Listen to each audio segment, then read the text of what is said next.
And like sophomore year was probably one of the worst years of my entire life. I'm about to tell you why right now. So basically, right, I like this girl. We can call her Stacy. I like this girl named Stacy, right?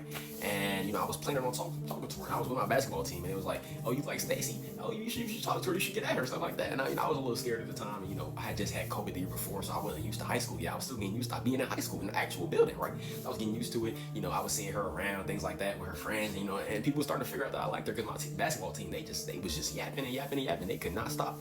And then one day, all right, it was the homecoming football game, right? And then I was like sitting by myself because I was a little awkward, think I was just on my phone like these. And then my basketball team came over and got me. I went over and sat with them, right? And they were sitting by the girl Stacy, right? So they like told me to talk to her. I started talking to her. It was going kind of smooth, right? I was low-key spending some game, and then I ended up asking her to the homecoming dance right then and there, right?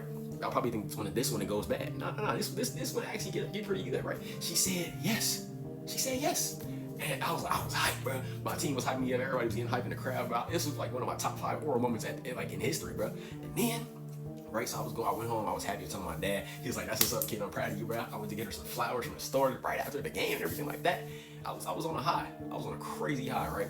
And then like 2 days later was a homecoming dance, right? I text her, just telling her if she want me to pick her up, meet her at her house, or whatever, because she lived right by the school. So we could walk there from her house. I was thinking I'll be soon pick her up from her house, things like that.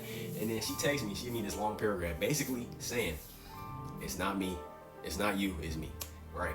And she was basically saying, I don't want to lead you on, and I'm not really looking to, go to the dance with nobody. And when I tell y'all, when I read that message, I literally wanted to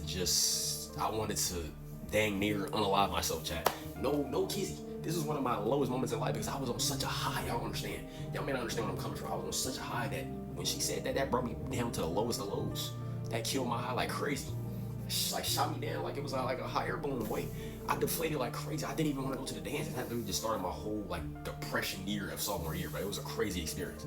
But yeah, just don't get too high and too low when you're talking to girls, man. That's just the lesson of today's story time.